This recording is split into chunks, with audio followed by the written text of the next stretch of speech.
Дарга эрхэм гишүүдээ аж ахуйн нэгж байгууллагын худалдаа аж үйлдвэрлэлийг дэмжиж тэдгээрийн нийтлэг эрх, хууль ёсны ашиг сонирхлыг хамгаалах зорилготой худалдаа аж үйлдвэрийн танхимын тухай хууль 1995 онд батлагдаж өнөөдрийг хүртэл хүчин төгөлдөр мөрдөгдөж байна. Өнгөрсөн хугацаанд худалдаа аж үйлдвэрийн танхимын тухай хуульд бусад хуулийг дагалдуулах байдлаар зарим заалтын нэр томьёог өөрчлөх, найруулгын шинжтэй 4 удаа нэмэлт өөрчлөлт орсныг тооцвол уг хуультай холбоотой тухайлсан өөрчлөлт ороогүй байна. Зах зээлийн шилжилтийн их үед батлагдсан худалдаа аж үйлдвэрийн танхимын тухай хуулийн хэрэгжилтийн үр дагаварт 2021 онд анх удаа үнэлгээ хийсэн бөгөөд үнэлгээний үр дүн олон улсын жишг бусад орны сайн дуршлагыг харьцуулан судалж худалдаа аж үйлдвэрийн танхимын тухай хуулийн шинжилсэн найруулгын төслийг боловсрууллаа.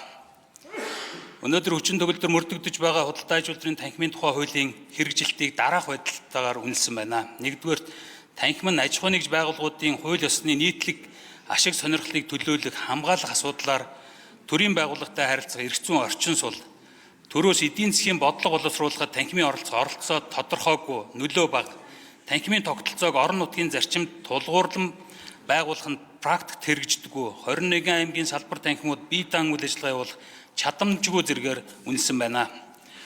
Монгол улсын дунд хугацааны хөгжлийн бодлогын 5-2 дахь хэсэгт бодлого боловсруулах, хэрэгжүүлэх үйл ажиллагаанд хувийн эвшил, иргэний нийгмийн байгууллагуудын оролцоог хангах, эрх ашигыг хамгаалах эрх зүйн орчныг боловсронгуй болгоно гэж 5-5-д иргэний нийгэм, хувийн эвшил, төрийн түншлэлийг бэхжүүлэх замаар үндэсний хөгжлийн бодлого, төлөвлөлт хэрэгжилтэнд хамаарал бүхий талуудын оролцоог хангасан зохистой тогтолцоог бүрдүүлнэ гэж тус заасан.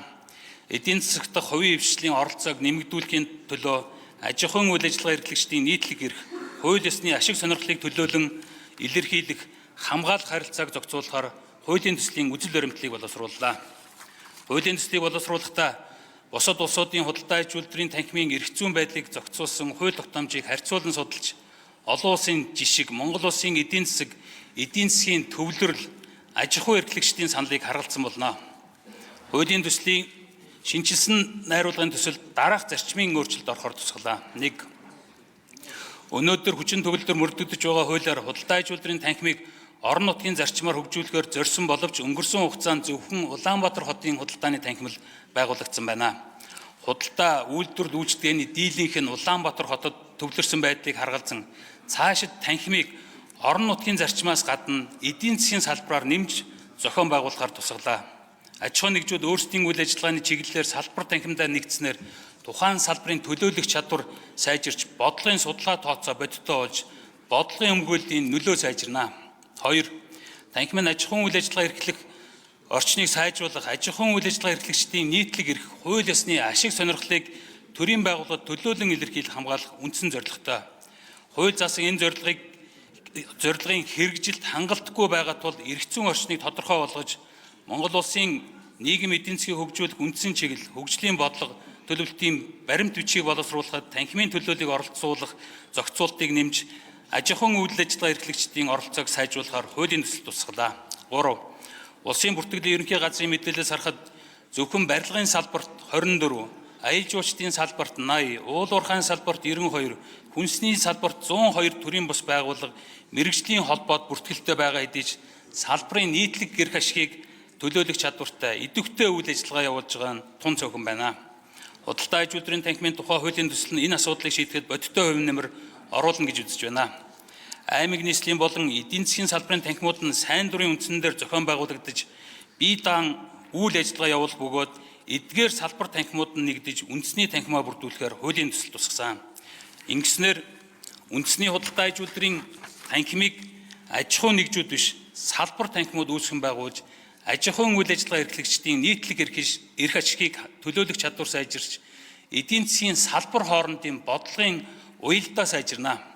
Мөн салбартаа хүлээн зөвшөөрөгдсөн идэвхтэй үйл ажиллагаа явуулдаг төрийн бас байгууллагад салбар танхимын чиг үүргийг шилжүүлж, тухайн салбарт давхар салбарын танхим байгуулахгүй байхаар хуулийн төсөл тусгасан. Хуулийн шинжилсэн найруулгын төсөл батлагдсанаар дараах эерэг үр дүн гарна гэж үзэж байна. 1. Худалдаа аж үйлдвэрийн танхимын бүтэц зохион байгуулалт түүний бүрэн эрх тодорхой болсноор аж ахуй эрхлэгчид, ялангуяа жижиг дунд бизнес эрхлэгчдийн нийтлэг эрх, хууль ёсны ашиг сонирхолтой хамгаалуулах боломж нэмэгдэнэ. 2. аймаг нийслэлийн болон салбарын танхим нь үйл ажиллагаагаа хараат бус бие даасан байдлаар явуулах санхүүгийн боломж бий болно. Үйл ажиллагааны бие даасан байдал хангагдсанаар аж ахуй эрхлэгчдийн эрх, хууль ёсны ашиг сонирхлыг хамгаалах явцад ахиц гарах болно.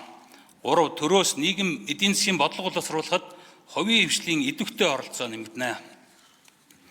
Худалдаа аж үйлдвэрийн танхимын тухай хуулийн шинжилсэн найруулгын төслийг Монгол Улсын үндсэн хууль, иргэний хууль, төрийн бус байгууллагын тухай хуулиудад нийцүүлэн боловсруулсан бөгөөд хуулийн төслийг дагалдуулж 1995 оны 10 сарын 24-ний өдөр баталсан худалдаа аж үйлдвэрийн танхимын хуулийг хүчингүй болсон тооцох тухай, хөрөнгө оруулалтын тухай хуульд нэмэлт өөрчлөлт оруулах тухай, харилцаа холбооны тухай хуульд нэмэлт өөрчлөлт оруулах тухай, статистикийн тухай хуульд нэмэлт өөрчлөлт оруулах тухай, өрсөлдөөний тухай хуульд нэмэлт өөрчлөлт оруулах тухай, эрчим хүчний тухай хуульд өөрчлөлт оруулах тухай, төрийн болон орон нутгийн өмчөөр бараа ажил үйлчлэгээ худалдан авах тухай хуульд нэмэлт оруулах тухай, чөлөөт бүсийн тухай хуульд нэмэлт оруулах тухай, эвлэрүүлэн зуурчлалын тухай хуульд нэмэлт өөрчлөлт оруулах тухай, мэрэгжлийн боловсрол сургалтын тухай хуульд нэмэлт оруулах тухай, иргэний хэрэг шүүхэд хянан шийдвэрлэх тухай хуульд өөрчлөлт оруулах тухай, худалдаа аж үйлдвэрийн танхимын тухай хуулийг дагаж мөрдөх журмын тухай хуулийн төслүүдийг боловсруулсан болно.